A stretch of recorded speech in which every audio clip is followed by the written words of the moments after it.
Innal hamdalillah nahmaduhu wa nasta'inuhu wa nastaghfiruh wa na'udzu billahi min syururi anfusina wa min sayyiati a'malina.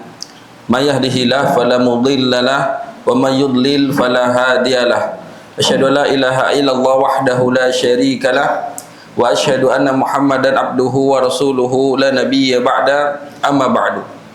Wa qala Allah ta'ala fil Qur'anil Karim, ya ayyuhallazina amanu taqullaha haqqa tuqatih wa la tamutunna illa wa antum muslimun.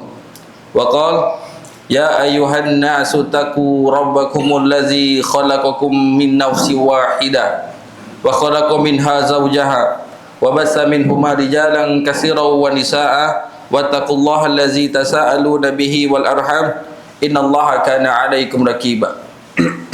Wa qala ya ayyuhallazina amanu taqullaha wa qulu qawlan sadida yuslih lakum a'malakum wa yaghfir lakum dzunubakum wa may yuti'illaha wa rasulahu faqad faza fawzan 'azima.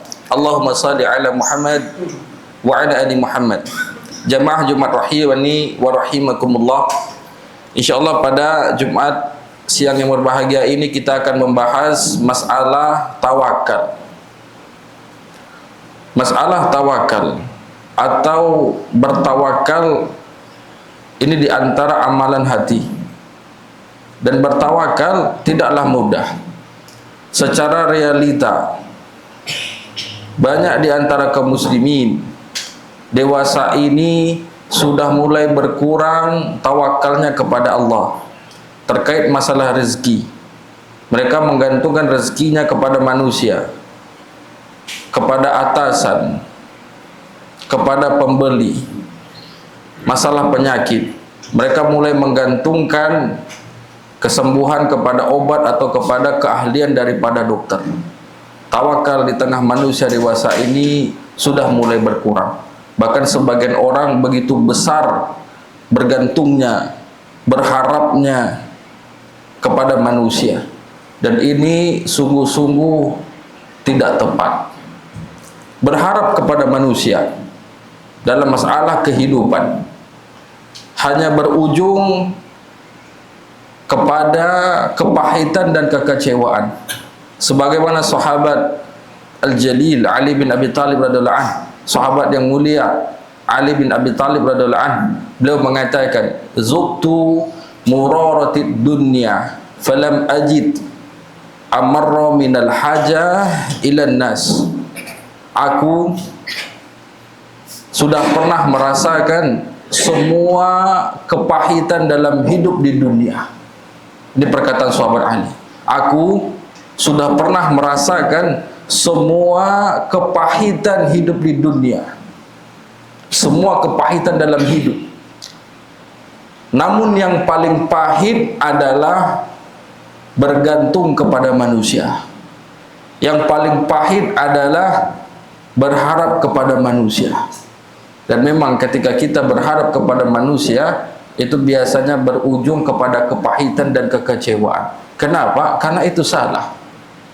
Sementara kita itu dituntut untuk bertawakal, berharap, bergantung kepada Allah, bukan kepada makhluk.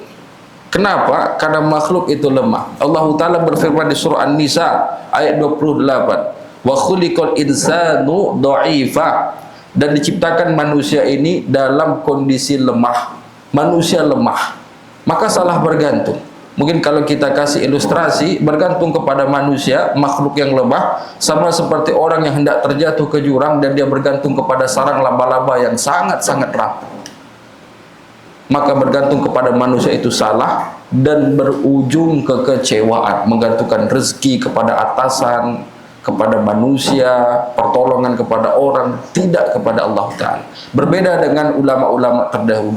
Orang-orang soleh terdahulu bahkan sampai sendalnya putus di tengah perjalanan, mereka langsung angkat tangan, langsung memohon kepada Allah, minta pertolongan kepada Allah, bukan kepada makhluk. Bahkan sampai sendal putus minta kepada Allah. Itu kuatnya tawakal mereka kepada Allah, bergantungnya mereka kepada Allah, namun tidak menafikan usaha. Tawakal yang benar tidak menafikan ikhtiar, yaitu usaha. Tidak boleh bergantung kepada makhluk, karena pertama makhluk itu lemah. Sementara Allah perintahkan kita itu bergantung jangan kepada makhluk tapi kepada Allah Ta'ala. Ya ayuhan nas antumul fuqara ilallah wallahu huwal ghaniyul hamid. Wahai manusia, kalian, kita ini butuh kepada Allah, maka bergantung kepada Allah. Dan sementara Allah itu maha kaya lagi maha terpuji. Jadi kalau ingin meminta, ingin bergantung, bergantung kepada Allah, bukan kepada makhluk yang miskin, makhluk yang lemah. Kemudian Allah Ta'ala juga berfirman di surah Al-Furqan ayat 58, wa tawakkal 'alal hayyil ladzi la yamut. Bertawakallah kalian kepada zat yang maha hidup dan tidak akan mati. Tapi kalau bertawakal kepada manusia, ini makhluk yang akan mati. Maka diperintahkan kita bertawakal kepada makhluk yang maha hidup dan tidak akan mati, yakni Allah Ta'ala. Jadi jangan pernah berharap dan bergantung kepada manusia, tapi berharap dan bergantunglah kepada Allah. Orang-orang yang menggantungkan hatinya, terutama masalah rezekinya kepada manusia, itu benar-benar telah terjatuh ke dalam hal-hal yang hina dan akan berujung kepada kepahitan dan kepada kekecewaan. Besar pengharapannya kepada manusia. Tidak. Kita itu harus bersandar, bertawakal kepada Allah terkait masalah rezeki, masalah pertolongan. Jangan pernah bergantung, bersandar kepada makhluk. Kemudian kita masuk poin kedua, yaitu definisi dari tawakal. Apa itu tawakal? Kurang lebih ada dua definisi tawakal yang kita akan bawakan. Yang pertama dari Ibnu Rajab Al-Hambali, beliau mengatakan tawakal adalah sidqu i'timadil qalbi 'ala Allah fil istijlabil masalihi wa daf'il madari min umuri dunya wal akhirah. Tawakal itu adalah bentuk jujurnya kebergantungan hati kepada Allah, jujurnya bersandar bergantungnya hati kepada Allah dalam mendatangkan semua kebaikan-kebaikan dan menolak semua bahaya dari masalah dunia dan akhirat. Memang dia sandarkan hatinya kepada Allah, bahwa dia yakin Allah yang mampu mendatangkan semua bentuk kebaikan-kebaikan, dan Allah yang mampu mencegah, menahan semua bentuk bahaya, mara bahaya yang akan menimpa. Maka bergantungnya kepada Allah Ta'ala, bukan kepada makhluk, bukan kepada sebab bergantungnya. Kemudian definisi tawakal yang kedua dari ulama Al-Jurjan rahimahullahu ta'ala, beliau mengatakan at-tawakkul huwa as-siqatu bima indallah wal ya'su amma fi aidin nas. Tawakal itu adalah yakin dan percaya dengan semua yang ada di sisi Allah, berharapnya hanya kepada Allah Ta'ala, dan tidak pernah berharap sedikit pun dari apa-apa yang ada di tangan manusia. Putus harapannya, kebergantungannya kepada manusia, tapi kuat kebergantungannya, pengharapannya kepada apa-apa yang ada di sisi Allah Ta'ala. Itulah yang dinamakan tawakal sejati. Mungkin implementasinya apabila kita mendapatkan kesusahan, apa yang pertama kali terlintas di benak? Mungkin ketika sakit terlintas obat, berarti kita bertawakal kepada obat. Ketika susah terlintas teman, terlintas dekingan, terlintas atasan, maka kita bertawakalnya kepada makhluk. Tapi kalau hal-hal yang menimpa kita dan pertama terlintas adalah Allah, maka itu baru orang-orang yang sudah benar bertawakalnya kepada Allah Ta'ala, benar bersandar dan berharapnya kepada Allah Ta'ala. Jadi itu kurang lebih indikatornya. Jadi tawakal hukumnya adalah wajib, menyandarkan hati hanya kepada Allah untuk semua hal, untuk semua hal. Poin ketiga, kita akan melihat buah dari tawakal. Apa manfaat yang didapatkan oleh seorang hamba apabila dia bertawakal kepada Allah? Pertama, orang yang bertawakal, bersandar, berserah diri kepada Allah, menggantungkan, menyerahkan semua urusan kepada Allah Ta'ala, yang pertama dia akan mendapatkan pertolongan Allah Ta'ala. Ini sebagaimana firman Allah Ta'ala di surah Ali Imran ayat 160. Allah Ta'ala berfirman, iyansurkumullah fala ghaliba lakum wa iyakhzulkum faman zallazi yansurukum min ba'di wa 'ala Allahi falyatawakkalul mu'minun. Apabila atau jika Allah menolong kalian, maka tidak ada yang akan bisa mengalahkan kalian. Kalau Allah sudah tolong kalian, tak ada satupun makhluk yang bisa mengalahkan kalian. Tapi kalau Allah ingin mengabaikan, Allah ingin mengalahkan dan mengabaikan kalian, maka tidak ada satupun makhluk yang bisa tolong. Kalau Allah putuskan akan menolong kita, tak ada satupun yang bisa menghalangi dan mengalahkan kita. Tapi kalau Allah sudah menelantarkan, mengabaikan kita, mengalahkan kita, maka tak ada satupun makhluk yang bisa menolong kita. Dan hanya kepada Allah lah bertawakal orang-orang yang beriman. Jadi buah dari tawakal yang pertama adalah mendapatkan pertolongan dari Allah Ta'ala. Kemudian yang kedua, orang yang bertawakal kepada Allah akan mendapat penjagaan dari gangguan-gangguan syaitan. Akan mendapat penjagaan dari gangguan syaitan, sebagaimana firman Allah Ta'ala di surah An-Nahl ayat 99, innahu laysa lahu sultanun 'alal ladzina amanu wa 'ala rabbihim yatawakkalun. Sesungguhnya syaitan itu tidak akan punya kekuasaan sedikit pun, tidak akan punya kekuasaan sedikit pun untuk mengganggu, menjerumuskan orang-orang yang beriman dan orang-orang yang bertawakal kepada Rabb-nya. Jadi buah kedua dari tawakal adalah mendapat penjagaan dari Allah Ta'ala dari gangguan-gangguan syaitan.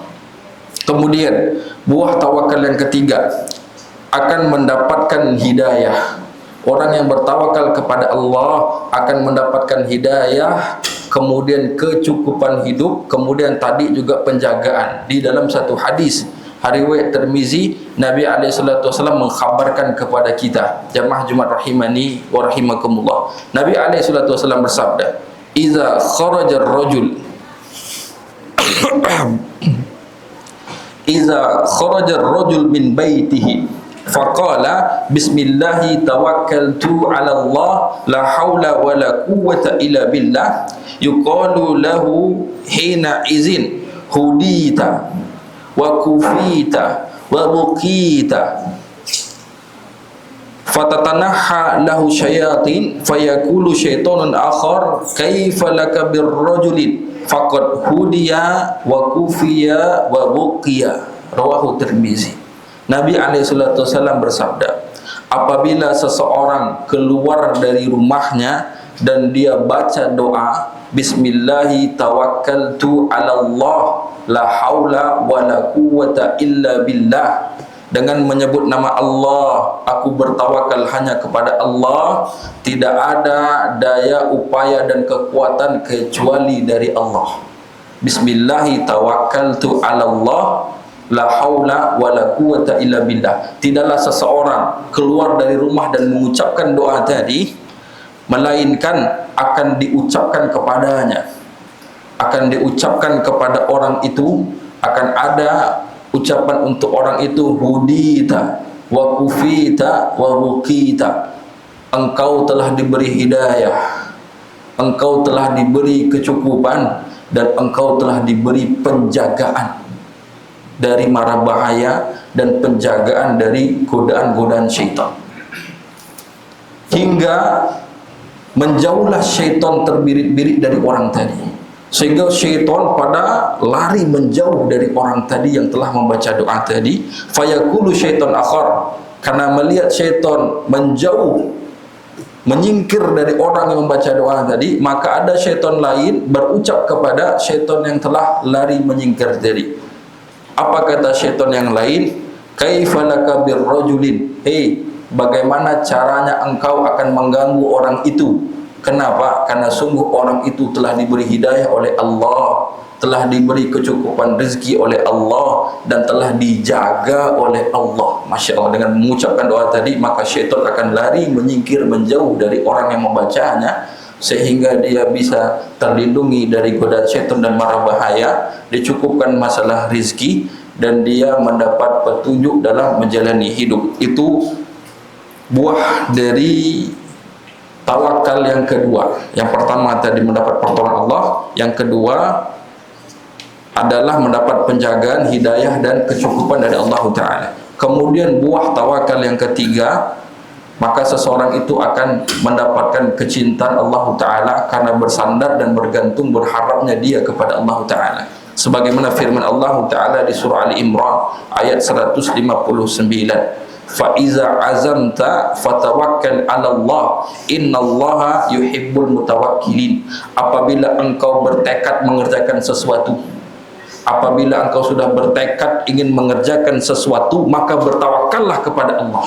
Kita kalau punya proyek, kita kalau merencanakan usaha, kalau ingin melangkah mengambil keputusan, kalau sudah mantap rencana kita tadi, fatawakkal 'ala Allah, maka bertawakal, serahkan urusannya kepada Allah, serahkan nanti hasilnya kepada Allah Ta'ala. Tugas kita mah berusaha membuat rencana yang bagus dan eksekusi yang baik, kemudian serahkan kepada Allah Ta'ala. Sesungguhnya Allah mencintai orang-orang yang bertawakal kepadanya, bukan orang-orang yang menggantungkan rezekinya kepada makhluk, menggantungkan rezekinya kepada atasan, menggantungkan hal-halnya kepada manusia, bukan, tapi orang-orang yang menggantungkan diri, menggantungkan urusannya, menggantungkan masalahnya kepada Allah Ta'ala. Inilah orang-orang yang disebut bertawakal.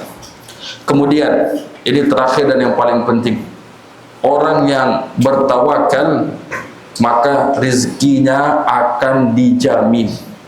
Orang yang bertawakal hanya kepada Allah, maka rezekinya akan dijamin, dia akan diberikan kecukupan. Sebagaimana sabda Nabi alaihi salatu wassalam, hadis riwayat Tirmizi, Nabi alaihi salatu wassalam khabarkan kepada kita, "Lau annakum tawakkaltum 'ala Allah haqqa tawakkulih, la razaqakum kama yarzuqu tayra taghdu khisaman wa taruhu bitanan." Taghdu khisaman wa taruhu bitanan. Sekiranya kalian bertawakal hanya kepada Allah dengan sebenar-benar tawakal, bukan menggantungkan masalah kita itu kepada manusia, bukan. Sekiranya kita benar-benar bertawakal kepada Allah dengan sebenar-benar tawakal, maka sungguh Allah akan kasih rezeki kepada kita sebagaimana Allah memberi rezeki kepada seekor burung yang pergi di pagi hari dalam kondisi perut paruh yang kosong, kemudian pulang di sore hari dalam kondisi perut dan paruh yang penuh kenyang. Itu penjaminan dari Allah Ta'ala, dikhabarkan oleh Nabi SAW. Demikian juga di surat Talaq ayat 3, Allah Ta'ala berfirman, "Wa may yatawakkal 'ala Allah fa huwa hasbuh." Barang siapa yang bertawakal kepada Allah, maka Allah akan berikan kecukupan terkait masalah rezeki.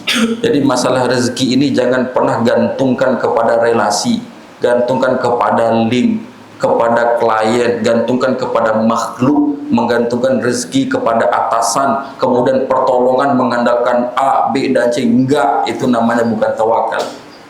Tapi kebalikan dari tawakal, dia menyerahkan urusannya, berharap dan menggantungkan kepada manusia. Mungkin terakhir kita ulang pernyataan Ali bin Abi Thalib, bagaimana hasil dari bergantung kepada manusia dan tidak bergantung kepada Allah Ta'ala. Zuqtu muraratud dunya falam ajid amarra minal hajati minan nas, falam ajid amarra minal hajati ilan nas. Ini perkataan sahabat Ali bin Abi Thalib radhiyallahu anhu, aku sudah pernah merasakan semua bentuk kepahitan di dunia, semua bentuk kepahitan hidup di dunia, dan tidak ada yang lebih pahit, dan tidak ada yang lebih pahit rasanya daripada bergantung kepada manusia. Bergantung kepada makhluk hanya berujung kepahitan dan kekecewaan. Aku qouli hadza fastaghfirullah li wa lakum wa lisairil muslimina innahu huwal ghafurur rahim.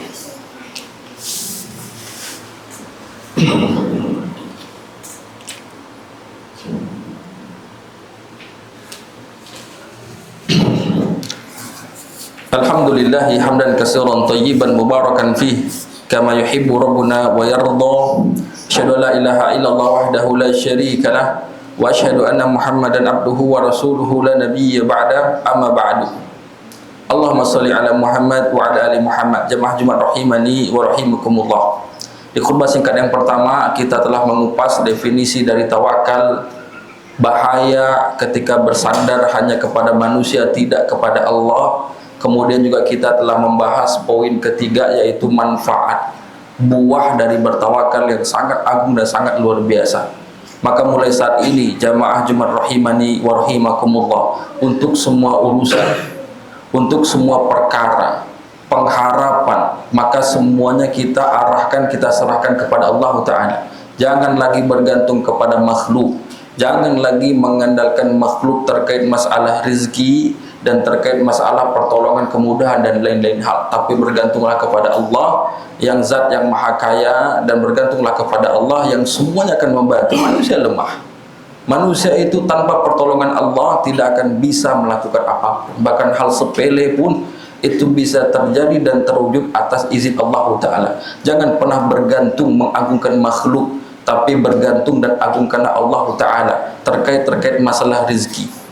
Banyak sekali di luar sana orang yang takut meninggalkan kerjaan yang haram, pemasukan yang haram, takut dia menjalankan transaksi sesuai syariah, takut langganan berkurang, takut rezeki berkurang, takut link berkurang. Dia lupa yang kasih rezeki adalah Allah, sementara mempraktekkan kerjaan dan usaha sesuai syariah ini Allah yang perintahkan. Ini manusia-manusia yang ketakutan mengamalkan aturan syariah, takut pemasukan berkurang, pelanggan berkurang, klien berkurang, relasi berkurang, link berkurang. Ini orang-orang yang bergantung kepada makhluk dan tidak bergantung kepada Allah. Orang yang takut berhenti dari kerjaan yang haram, pergi bekerjakan yang halal, takut dia berhenti dari yang haram. Ini orang-orang yang menggantungkan rezekinya kepada si bos, rezekinya kepada usaha yang haram. Ini sejatinya orang-orang yang tidak bertawakal kepada Allah. Maka dari sekarang bertawakal kepada Allah. Allah yang beri rezeki, Allah yang ciptakan dunia ini, Allah yang beri kemudahan untuk kita, Allah yang jamin hidup kita. Maka jangan pernah ragu untuk meninggalkan sesuatu yang haram, pekerjaan yang haram, transaksi yang haram, dan jangan pernah dekat-dekat dengan sesuatu yang haram. Yakinlah kepada Allah, Allah yang memberi rezeki, dan mulailah bertawakal dengan benar kepada Allah. Kadang kita itu tidak benar bertawakalnya kepada Allah. Sakit ingat obat, susah ingat orang, ingat teman, ingat saudara, ingat atasan, bukan ingat Allah. Itu tanda cacat tawakal kita. Maka dari sekarang perhatikan bertawakal, ilmui dengan benar, dan praktekkan tawakal ini. Innallaha wa malaikatahu yusholluna 'alan nabi ya ayyuhallazina amanu shollu 'alaihi wa sallimu taslima. Allahumma sholli 'ala Muhammad wa 'ala ali Muhammad kama shallaita 'ala Ibrahim wa 'ala ali Ibrahim innaka Hamidum Majid. Wa barik 'ala Muhammad wa 'ala ali Muhammad kama barakta 'ala Ibrahim wa 'ala ali Ibrahim innaka Hamidum Majid. Allahumma ighfir lil muslimina wal muslimat wal mu'minina wal mu'minat wal ahya'i minhum wal amwat ya qadiyal hajat. Rabbana zalamna anfusana wa illam taghfir lana wa tarhamna lanakunanna minal khasirin. Rabbana la tuzigh qulubana ba'da iz hadaitana wa hab lana min ladunka rahmah innaka antal wahhab. Ya muqallibal qulub sabit qulubana ala dinik wa ta'atik. Allahumma ighfir lana dzunubana wa liwalidina warhamhum kama rabbawna shighara. Allahumma ighfir lana dzunubana wa liwalidina warhamhum kama rabbawna shighara. Rabbana atina fid dunya hasanah wa fil akhirati hasanah wa qina azabannar wa qina azabannar. Aqimus shalah.